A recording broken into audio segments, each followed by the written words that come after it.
after that, that's when the real deals started coming on the table. Yeah. Because I remember I was at SRC. Mm-hmm. I remember we were sitting in Steve Rifkin's office. Steve was out of town like usual. Yeah. And you were telling me about the various deals that were on the table. It was like Puffy had a deal on the table. Kanye had a deal on the table. Rock Nation Jay-Z had a deal on the table. And I'm sure there were some other ones also that were floating around. I came to Steve Rifkind when I had Chopper Down. Mm-hmm. I walked in the office. It was him and Gabi. Yep. And Gabi was the manager. I was like, yo, Steve, give me $200,000. Let me go make music. You know what I'm saying? Just let me. Steve was like, nah, I'll give it to you. Never got it. Never got it. I dropped Which is funny because Gabi's the president of SRC. Steve is like the CEO, but so I don't know what type of but Steve makes the final call. Yeah. So I asked for $200,000. You know what I'm saying? And it's like, and I dropped Shot Caller like 3 months after that. Like I was like my rise was like this, like little by little, but going up. Right, but everyone has to understand that right around that time, Drake had a chance to sign to SRC, and I think like he wanted like $2 million, and they gave him like 1.5, and he was like, nah. I don't remember what the exact numbers were, but there was a lot of people that I'm sure Steve Rifkind regrets not signing. But he also signed a lot of good ones. So he signed Akon, signed Wu-Tang, Big Pun, 36 Mafia, David Banner, Remy Martin. Right. You don't really know. Yeah. Hindsight is 20/20. You could kick yourself, but you could also say who knew. Yeah, There's also a lot of people he signed that went nowhere. Exactly. So I'm not gonna name them. But I got to see so many artists get signed. I to just SRC. thought I was gonna get the red carpet because Gabi was my manager, and he was the president. Yeah. I mean, well, because it's a big gamble when you sign somebody. Yeah. Because not only do you sign them. That's why I came to him with $200,000. It's like, bro, like this is like nothing. It's like fucking tax write-off fee. Right.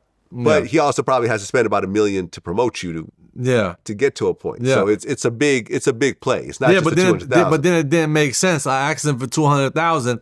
Fast forward 10 years later, now he works with me helping God manage me. Right. Funny, right? So it's like, it's like, yo, bro, you didn't want to give me the money. Now 10 years later, you work with Gabi to manage me. It's like, bro, why believe now? Yeah, I feel you. So Shot Caller comes out, like we said, and now you have real deals on the table. And out of all those, you go with Diddy. That's not how it really went. Was it Diddy? Was it Bad Boy MMG? Yeah, I went to go see Ross. And Ross was like, I got an opportunity for you. I don't have the money for you, but I got the opportunity. I guess because the same thing Meek did, the same thing Wale did. I guess whatever, the way the situation, his label was, he wasn't trying to give me the money I wanted. And I wanted like a whole bunch of money. But he was like, look, let's do it like this. Let's call Puff. And let's get him to give you the bag. You can still be MMG / you know what I'm saying? Bad Boy, Coke Boys, yep. Right. How much money did you get? $2 million. Okay. Yeah. From Puff? From Interscope. Yeah. Bad Boy. Yeah. MMG, the whole shit. How did that feel to be grinding? Because at this point, this is 10 years in.